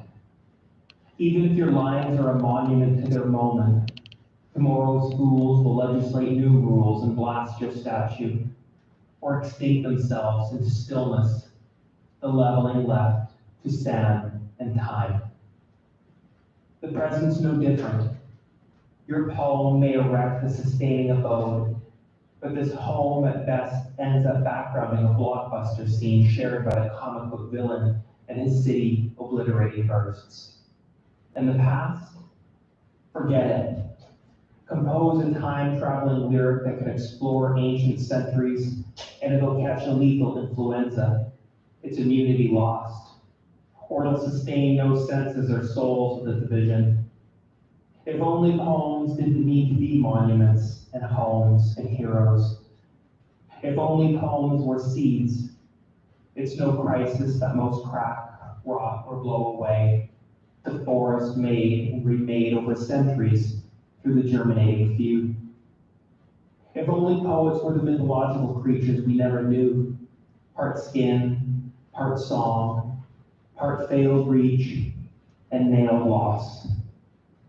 If only writing poems was the same as making bread, the same workaday labor, or the same as bread itself, a practice that can break and still be shared, can sustain, and is made new each day.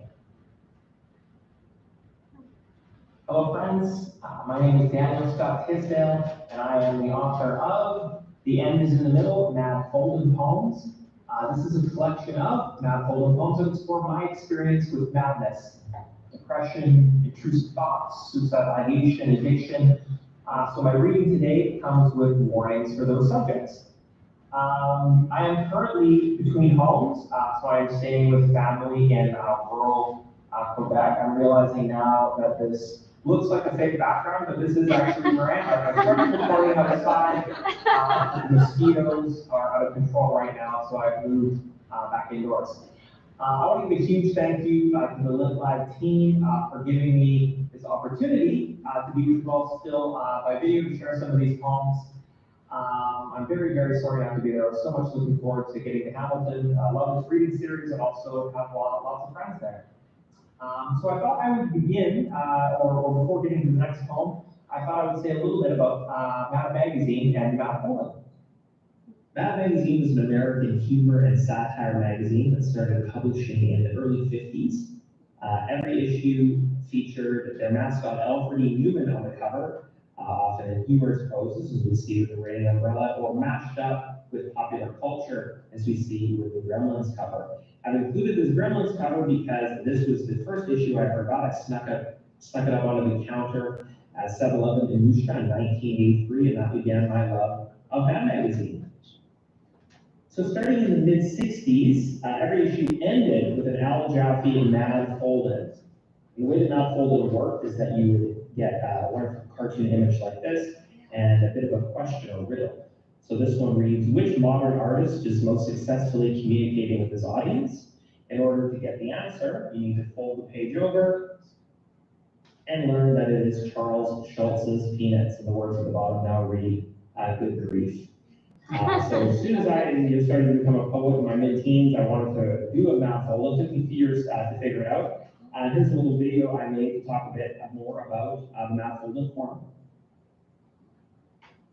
Hello, friends.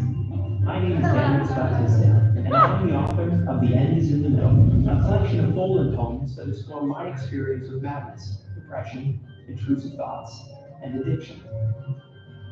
I am here to show you how to fold a folded poem.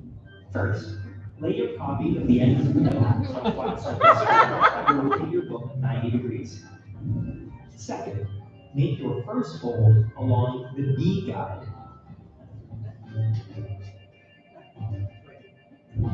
Third, touch the B guide to the A guide and make your second fold. Finally, enjoy the folded poems newly revealed final line. Your cool barbs garble almost seem to say,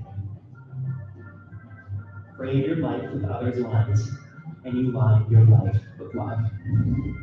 Though each poem is formatted to allow for fold-in fun, for accessibility purposes, the postfold lines are printed on the back of each page. You can order your copy of The End is in the Middle directly from Goose Lane, or wherever good books are sold. Until next time, mind your life with love, friends. Make it happy.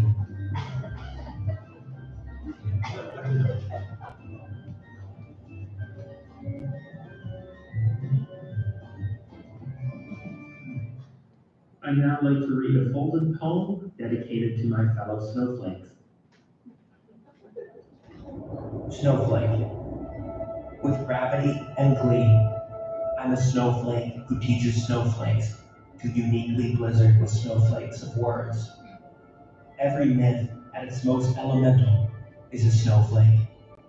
Tongue-bound, avalanche seed. I teach snowflakes before reading aloud to say CW, content warning, or flurries, visibility, a cold only snowflakes can carry from sky to earth. I teach snowflakes CW, creative warning, contently written forecast, naming our blanket snowflake truth. It's because we will know that we don't fear the light. Every snowflake, at its most mythic, is an oddity and a math, a crystal and the drift. You know you're a snowflake if you don't find this wonder abominable. If you find it abominable, you've forgotten. You are snow.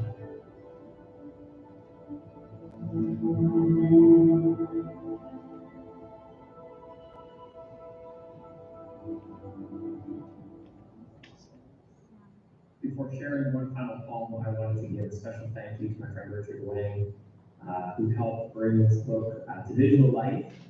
Richard is a visual artist, a tattoo artist, an art teacher. You can get commissions from Richard at Art Family W if you're looking to get ink. Check him out on Instagram at Spectre Ink. So Richard drew this brain on fire image for me that ended up on the cover. It's one of the sort of motifs of the book. And this is, of course, a mad fold-in cover. I wouldn't expect anybody to fold their covers. So you can flip to the back of the book and you can see that the brain on fire becomes a pair of hands cupping the flame. And of course, Richard also drew this wonderful folding sort of portrait of me. Here I am as Alfred E. Newman, secretly reading a cracked magazine behind my Mad magazine. And you fold this image over, you end up with the message, my hair is sort of ink pouring out of the pen. The message is now made madly, inked by you, because of course, skinny poet. My hope is that my poems inspire you to write your own poems. I'd like to finish with one more poem dedicated to my family.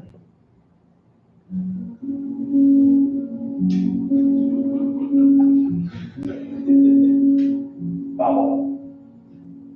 Kidhood is a kite's climb. You waver and whip in the clouds. The wind pauses. You plummet. Or gales rage against your sail and rip you loose. As a boy, I could fly, costumed in suits cape, or squealing R2-D2's beats with paper Star Wars cups circling X-Wing flights around my wrists. As a boy, I could never really fly, skin already grounded by the shame of failing by living, the ball we all kept before its cost. Like the time I stole the Lego map from kindergarten and blamed my best friend. Inside me burned a cloud-tormenting sun that yearns to turn my soil to ash. Just the other day, I hated myself for hating myself. The shockwaves blinded every distance-binding bridge. Our shackles hissing, stay down. constrict that height. One day, I will fly when I am a boy again. The kite of time is a perpetual child in its climb. In each second's tug, we are made new, returned. Sometimes I hear my dad's voice. Sonny boy, he said. Sonny, it's time to get up. And I'm a boy again. Or know that I can be, but will be anyway. Sonny, he says. And wind against skin, not blinded. I climb.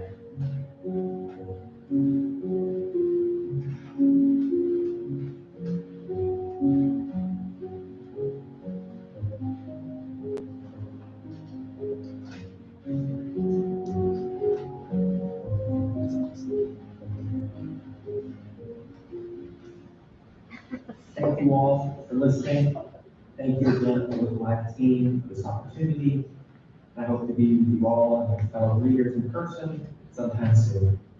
Until then, as always, think badly.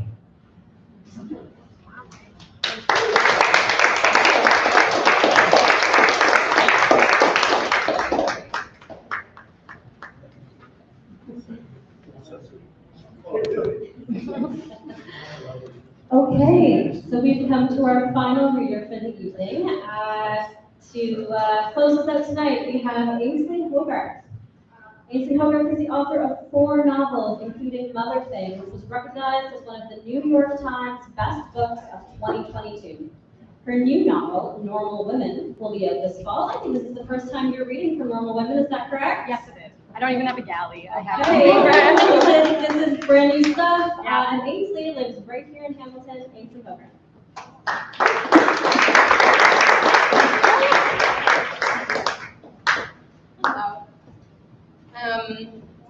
Emily, I was really happy that you talked about a suppository in your piece because I was able to take the room's temperature on feces content. There's a bit of feces in this, which I was nervous about.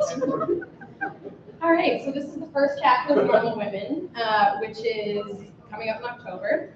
And that book is about a new stay-at-home mom who realizes how financially vulnerable she's allowed herself to become. And so she becomes embroiled in this sex cult / wellness studio run by a very charismatic madam who then disappears.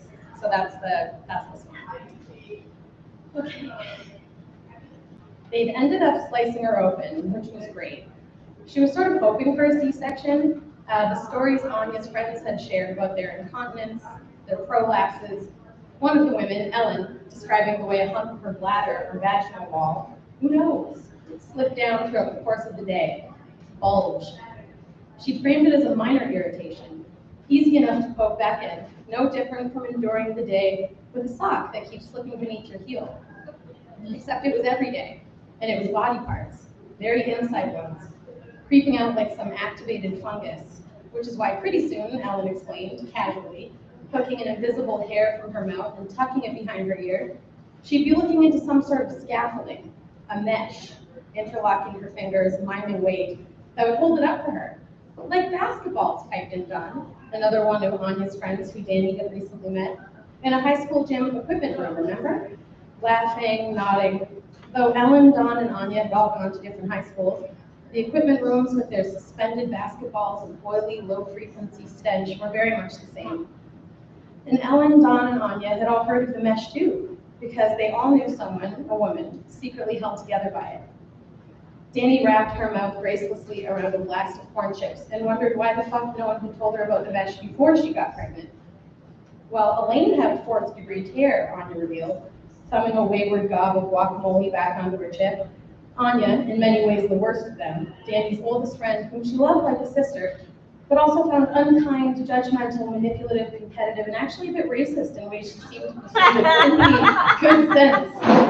Immigrants are driving up the cost of living in the top cities. I'm sorry, but it's true. If you come here from somewhere else, you should have to start in, I don't know, some middle of nowhere town that needs the economic push, you know? It's only fair and it's good for everyone. Anya had experienced both a C-section and a vaginal birth, and though the vaginal birth had been amazing, oh my God, it also left her with chronic incontinence. Do you know that I pissed myself a little bit every goddamn day?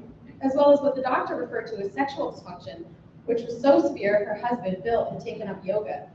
His back, once a densely knit tapestry of chronic pain, was now limber as a river reed. We should have stopped fucking years ago, he joked, and Anya nodded readily. Honestly, though, a hand on Danny's arm, her tone edged with conspirator sincerity. He's like a different person. By almost every metric, Anya was a very normal woman. At the very least, she engaged with the material trappings of their sex in a way that Danny had never been able to. Anya exercised regularly, or at least complained regularly about not exercising enough. She had defined triceps, lean thighs. She monitored her protein intake and knew the difference between soluble and insoluble fiber. Anya spent time outside, her chest and shoulders tanned to a fine freckled hide, nails always buffed, cuticles were pressed, hair a multifaceted illusion of fresh blondes. Her leggings were expensive, their crotches fortified, and she'd always, since high school, had a bikini area waxed professionally, sugared when that was the trend. Eyebrows too, threaded now, by a woman in the mall who apparently Anya would have preferred to start her life in the prairies. Danny imagined a small farming community with perfect eyebrows, in stark contrast to the shaggy and wild wheat they sowed. Danny wasn't exactly sure how she and Anya had managed to remain friends for so long, other than they both liked drinking too much and had once known intimately the versions of one another they hated most. The raw, cruel, earnest material of their youth they'd both taken great pains to pasteurize and recast into forms more consciously selected. When Danny and Anya were alone with one another, they allowed these former selves to unfurl languorously from their facades, accessing big, true laughs and rare peace, despite having technically nothing in common. What's a fourth degree tear? Danny had asked at that lunch with the mom friends. The last lunch she didn't realize at the time before she would go into labor. She leaned back in her chair as though distance from the explanation might inoculate her from it. She folded both hands over her moon of living belly, protecting the little person inside too. 9 months pregnant, almost there. A bad rip, said Ellen, still chewing, clearing away nacho debris with a long pull of margarita. Boo hole to boo hole, she raised her eyebrows. And maybe that's why the C-section happened. Because Danny just wanted it so very badly. Sweating, panicked, coiled helplessly around every contraction, and capable of just letting go, of breathing. Her mind's eye yoked to Ellen's salted lips, tight around the vowels. Boo hole to boo hole. And the body is just such a mysterious thing, especially as it pertains to childbirth.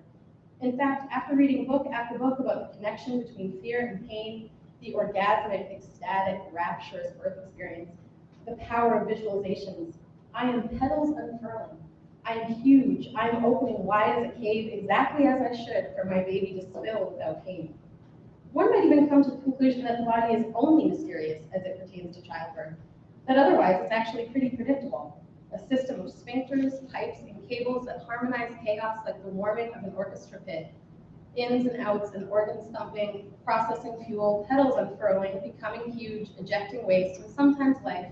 And that was Lottie, Danny's precious baby, who mercilessly bypassed her vagina, cried only when she really meant it, and completed a truly sublime figure 8 when she pressed her face into Danny's breast to eat. Wide awake in the hospital that first night, Danny's facade warmed, then thinned to accommodate her new identity, this new love.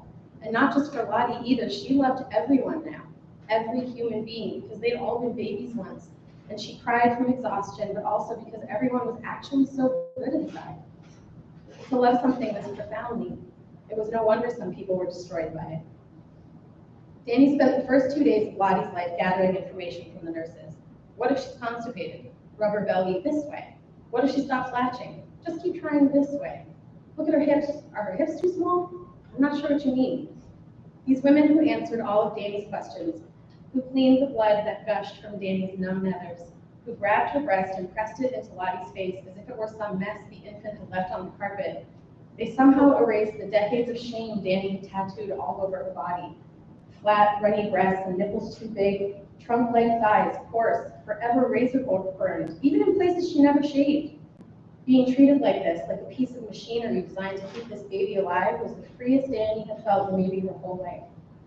Clark sat in a grubby vinyl chair in the corner of the private hospital room, watching curiously as she was manhandled, ready to jump for whatever Danny or Lottie might need.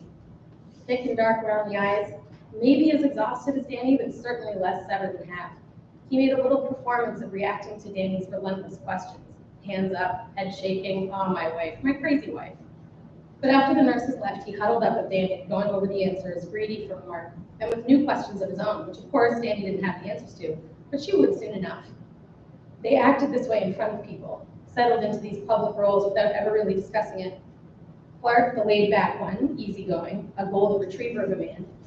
Danny, the neurotic, a Shih Tzu or Chihuahua or some other quivering abomination of nature. It was important to Clark, Danny knew, to project this particular image of masculinity. A man is calm, a man is rational, a man doesn't fret. And Danny didn't care if people thought she was neurotic. She was neurotic. They both were. In their truest private, they were both that way. Simmering with dread for the moment they had to leave the hospital room, crossing the parking lot all alone in the car with their baby abnormally small hip daughter. Clark's road rage intensified by exhaustion, by their brand new precious cargo. Danny hunched over the car seat, screaming at him from the back, would you just fucking relax for fuck's sake? And now here they were, at home. Everyone alive and well, and Lottie about to give Danny another intoxicating shit to mark in the poop chart. Danny loved to watch Lottie take shits. The real hard work of it when the body is this small, tense, as though a string had been drawn tight through her face and fists and feet. Danny sat down low, legs crossed, leaned in close to Lottie, secured in her bouncer chair, offering help, rubbing Lottie's stomach, 4 firm fingers clockwise along the intestines curve, just like the nurse had shown her. And then Lottie would embody the kinetic still of a raindrop caught in the window screen, lock into Danny's eyes as though she were about to upload every secret she'd born from the womb. Danny teary-eyed, I'm listening, sweet angel, I can hear your perfect voice. And then Lottie would release a long, shockingly robust fart, alongside an ooze of odorless gold. Lottie's mouth tuning into the shape of her own tiny asshole, a cinched roving O until it was all over. And Danny shrieked, moms know, okay, it's like so cute. And Danny shrieked like a hysterical disciple, kissed Lottie's feet, her hands, her head. Amazing baby, amazing girl, you're so strong, you're so good. And Lottie would accept the kisses as a dog does, intrigued, unthreatened, but not entirely sure. This, finally, was work that Danny enjoyed, work she was actually good at. Each day brought with it some new victory, a warm, fresh roll of fat, evidence of the hard work of breastfeeding, a smile at just the right time, proof that she'd grown a good and standard baby. When Lottie transitioned out of her newborn clothes and into her 0 to 3 month wardrobe, Danny felt it like a promotion, beaming with pride. For a moment, she understood the thrill the witch must have felt in Hansel and Gretel when she'd sufficiently fattened up those naughty children for roasting. 10 pounds, then 11, 12, which seems like nothing until it's a squirming, bouncing, fragile 12 pounds, mass which wriggles and twists and buckles at the hinges. Danny and Lottie, they were moving on up into the next pay grade, where the stretches of sleep were longer, the feedings less frequent, the need less intense, and the returns, smiles and giggles and chatter, and sustained eye contact, rich beyond her wildest dreams. They were becoming real humans together. For Danny, a return, though in her opinion as an improved version of her former self, and for Lottie, a whole new form. And there was nothing better than this. Not the perilous exhaustion, of course, not the purgatorial boredom, and certainly not the intense pressure to make everything perfect for this brand new creature you created. The world reminded me of what felt like renewed wrath of what a shithole it is, but rather this wholesome and complete sense of meaning. It was warm, thought Danny, actually warm. Places she'd been cool inside, now honestly and truly warm. Finally, she could stop thinking about herself, about what she had or hadn't accomplished with her life. It didn't matter anymore if Danny was special, because she didn't matter anymore.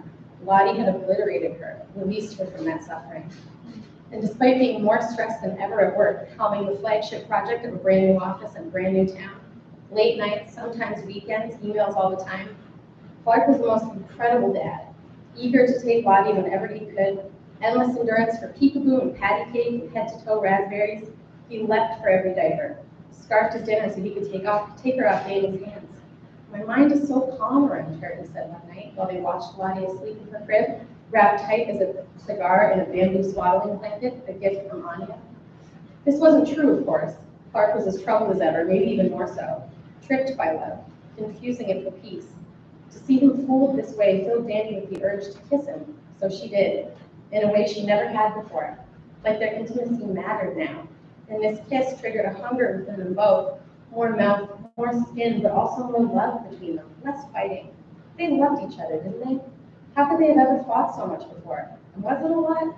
Or was it actually just the normal amount of fighting that two humans in love must do in order to not subsume one another, actively keeping parts of themselves too prickly to be absorbed?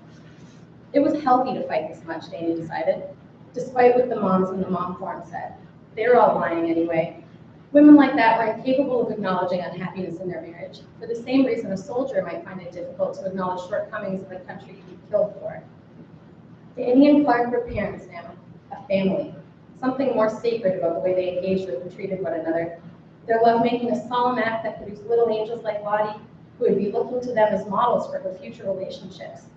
From now on, there would be a terrible punishment for failing to love each other properly, having to watch their most precious treasure lock herself into the same miserable patterns that they had. Neither of them could take that, they both knew. So they agreed tenderly, without words, we'll never be careless with each other again. Everything was perfect. Everything seemed perfect. It should be perfect. Danny had a beautiful baby who filled her poo charts like an absolute prodigy. She had a renewed love for her husband, even enjoyed having sex with him again, despite the warning from foreign mothers and Anya that a husband's touch might trigger blind rage for a while after baby. And most of all, she'd been annihilated blissfully, finally, by true meaning in her heart. But of course, over the long days and the longer nights, all that began to fade. Danny's positive connection with her body severed, her perception of it drifting back to its familiar patterns of shame and disgust. Lottie was still perfect and beautiful, but sex with Clark again became the chore it had been before they started trying to conceive. TTC in the mom forums. Purpose-driven sex was a real turn-on to the women in the forums. Danny included, it turned out. The trick after baby, they said, assuming you weren't facing the additional challenge of having been fortified with mesh, was to find a new purpose, maintaining a happy marriage, creating a devoted husband.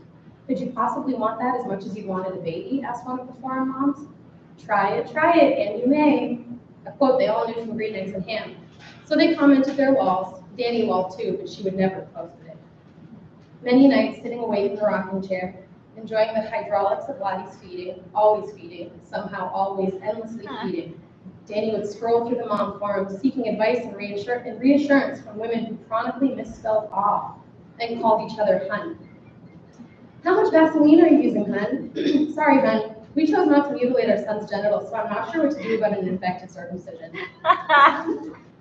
Often these forums presented themselves because they contained some extremely specific phrase Danny had typed into the search bar, usually a query about one of the many infinitesimal defects that present in every human body, minor deviations introduced over 300,000 years of reproduction, and not a big deal at all. Things like 4 or 5 purple veins along newborn's temple, slightly dark cuticles, newborn, purple beneath eye, newborn. Danny searched the galleries of rashes and skin conditions, galleries of healthy stools, unhealthy stools, diarrhea, spit up slightly clear, signs of pyloric stenosis, small white bump on roof of baby's mouth. Are ST pearls painful? Galleries of gingival cysts, newborn one eye a bit wonky when first waking up. Breaths per minute awake baby, breaths per minute sleeping baby, breaths per minute sleeping baby SIDS, gallery of cyanotic newborns, baby won't sleep. Baby won't sleep in crib. Baby won't sleep in crib SIDS. Baby only sleeps when dead, she blinked. When held. Baby only sleeps when held. Baby only sleeps when held. Danny's chest tightened around her racing heart, eyes overwhelmed with tears. She shoved her phone beneath her thigh, bit her lips to keep from sobbing out loud, and Lottie's chin bounced and bounced and bounced, rhythm undisturbed. Well, Lottie, I'm sorry, I would never, ever, my love, my sweet angel baby. I don't know why I saw that. I certainly didn't type that. I didn't type that. I would never, ever type that. Feeding, eyelids slowing, sealing, content, oblivious, no sense yet that she'd been born to a monster.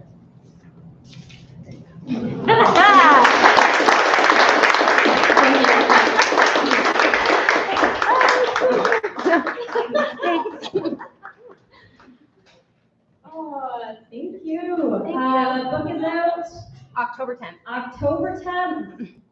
Normal women. And that's our evening. Thank you to all our readers tonight. Thank you to everyone for coming. Follow us on Facebook, Twitter, Instagram, or visit our new website, litlivereadings.com, to stay up to date on what we're doing. And we hope to see you all back here with us in September. Thank you.